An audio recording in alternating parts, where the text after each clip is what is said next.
Hello everyone, I am Ronak Sen, a student of Government Engineering College, Ajmer, CSE branch BTech 4th year Science SEM. Now, today I am presenting a presentation on IoT and M2M. So now we move on to the next slide and we see first the basic thing that we were observed or we see in our environment of that was related to IoT and M2M. So by this in this image you can see that lots of network was connected on the based IoT means Internet of Things and M2M means machine to machine. So now we move on to the next slide and see the intro of IoT, Internet of Things. Internet of Things. The Internet of Things, IoT, refers to a system of interrelated, interconnected objects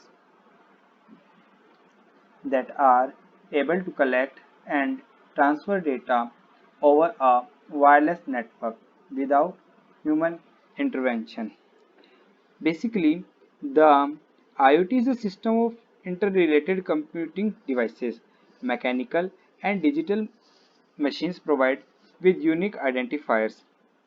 And we can also say that the Internet of Things has evolved due to the convergence of multiple technology, a real-time analytic, machine learning commodity sensors, and embedded systems, including home and building automations, wireless sensor networks, control systems, automations, and other all contribute to enabling the Internet of Things. In the consumer market, Internet of Things technology is most synonymous with products printing to the concept like smartphone, including devices and appliances, fixtures, thermostats, home security system, and cameras, and other home appliances that support one or more ecosystem. So, this is the basic concept or a small intro of IoT means Internet of Things. Now we move on to the next slide. The next slide is, as you can see, M2M. M2M means machine to machine. Machine to machine communication or M2M is exactly as it sounds, two machine communicating or exchanging data without human interfacing or interaction. This includes serial connection, power line connection, PLC, or wireless communication. In the industrial Internet of Things IoT, machine to machine communication can include industrial instrumentation, enabling a sensor or meter to communicate the information it records, such as temperature, inventory level, etc., to application software that can use it, for example, adjusting an industrial process based on temperature or placing orders to replenish inventory.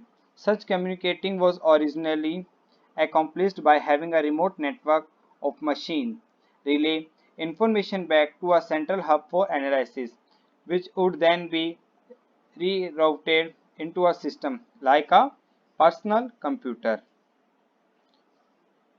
Now we see the history as I want to share. The wide communicating machine has been using signaling to exchange information since the early 20th century.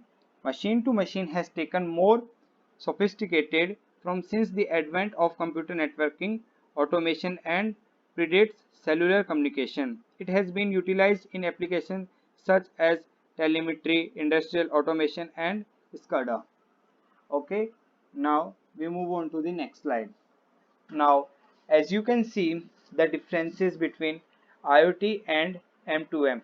So the differences between IoT and M2M is M2M is about direct communication between machine, and in IoT the IoT is about sensors, automation and internet platform. In M2M, it supports point-to-point communication, and in IoT, it supports cloud communication. In M2M, devices do not necessarily rely on an internet connection, and in IoT, devices rely on an internet connection. In M2M, M2M is mostly hardware-based technology, and in IoT, the IoT is both hardware and software-based technology. In M2M, machines normally communicate with a single machine at a time, and in IoT, many users can access at one time over the internet. In M2M, a device can be connected through mobile or other network, and in IoT, data delivery depends on the Internet Protocol IP network. Now, we move on to the next slide, that these are the main differences between M2M and IoT. So, as in the last slide, we see the differences between IoT and M2M. Those are also the differences, but the main differences means the major differences we can see in day-to-day life, that is connectivity, access to information, interactivity, scalability. Now, in deep we can see connectivity. While the M2M connects machine by using wired or wireless system, IoT connect device with the cloud. Okay, as you can see by the naming that M2M is using by wired connection and IoT connect devices with cloud. The next point, access to information. The M2M system are built on proprietary application, not open source standards, and this purpose is not the free access to the information.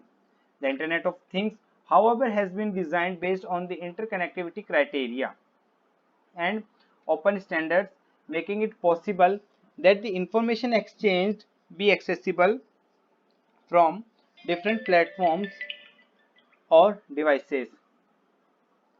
Interactivity, the next point. One of the main advantages of IoT comparison to M2M is its capacity to interact by means of bidirectional communication. M2M, however, is based on unidirectional communications. The next point, scalability.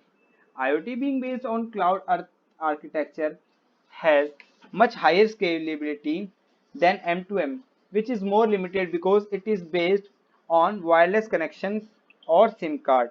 Now we move on to the next slide, that is similarities between IoT and M2M. Undeniably, M2M and IoT Undeniability, M2M and IoT share common aspect.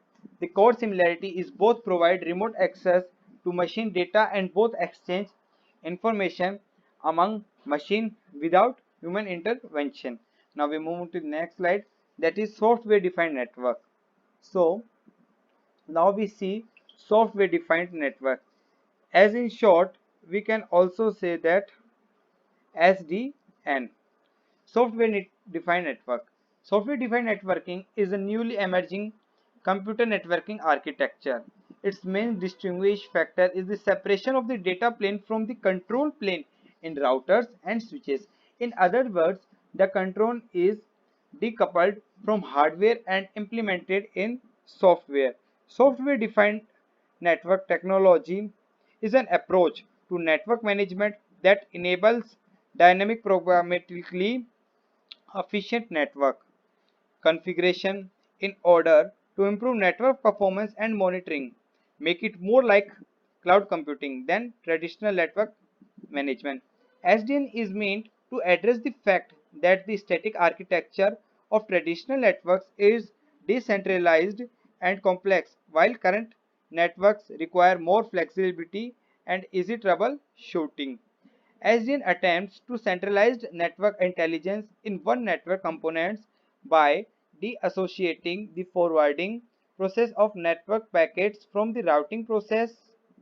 The control plane consists of one or more controllers. Okay, now we move on to the next slide, that is the diagram of SDN controller. So you can see that how SDN control with lots of things, that's Wi-Fi, the range, internet, ZB thread, IoT app, mobility management, user authentication, data path control, IoT app. Okay, now we move on to the next slide, that is what are virtual network functions. Sorry, the virtual network function, as in short we can say VNFs, virtualized network services running on open computing platform, formerly carried out by property dedicated hardware technology. VNFs can be linked together like building blocks in a process known as service chaining. Network function virtualization is a network architecture concept that uses the technologies of IT virtualization or virtualize entire classes of network node function into building blocks that may connect or chain together to create communication services. NFV relies upon but differs from traditional server virtualization techniques such as those used in enterprise IT. A virtualized network function or VNF may consist of one or more virtualized machine or container running different software and processes on top of standard high volume servers, switches, and storage devices, or even cloud computing infrastructure instead of having custom hardware appliances of each network function. Okay, this was the introduction of virtual network function, that you can understand that what is the virtual network function. Okay, so now I would like to move on the next slide, that is shown in the diagram of virtual network function. Okay, this was the infrastructure of virtual network function, that how it is connected to each other. Okay, now we move on to the next slide, that was differences between SDN and NFV. And SDN, as I later told you, software defined networking, and NFV means network function virtualization. So first point is the basic concept difference between SDN and NFV. In software defined network, separate controls and data centralized control and programmability of network, and in NFV, relocate network function from dedicated appliances or generic servers. The next point is target location. The target location, as we can see in our daily life, campus, data center, or cloud, and in NFV, service provider network. And the next point is target devices, commodity servers and switches in SDN, and in NFV, commodity servers and switches. This was the same point. Okay, now we move on to the next slide. Initial applications, cloud orchestration and networking, and in NFV, routers, firewalls, gateways, CDN, WAN, accelerators, layer assurance. Now we move on to the next point is new protocols. In SDN it is OpenFlow, and is in NFV is none. Now we move on to the next point is SDN, that is formalization. In SDN, formalization means open networking foundation, and in NFV, that is network function virtualization, formalization is ATSI NFV working group. Okay, this was the difference between SDN and NFV. Okay, dear. So that last but not least, that is thank you to everyone for watching my video. I hope you like and you understand the basic concept and introduction of the things. And if you have any doubt or any query, you can mail me. My mail ID is sainronak786, and I spell my name SAINRONAK, okay, 786. I hope you enjoy a lot. Thank you, and stay safe, stay healthy. Have a nice day to all of you. Thank you for watching my video.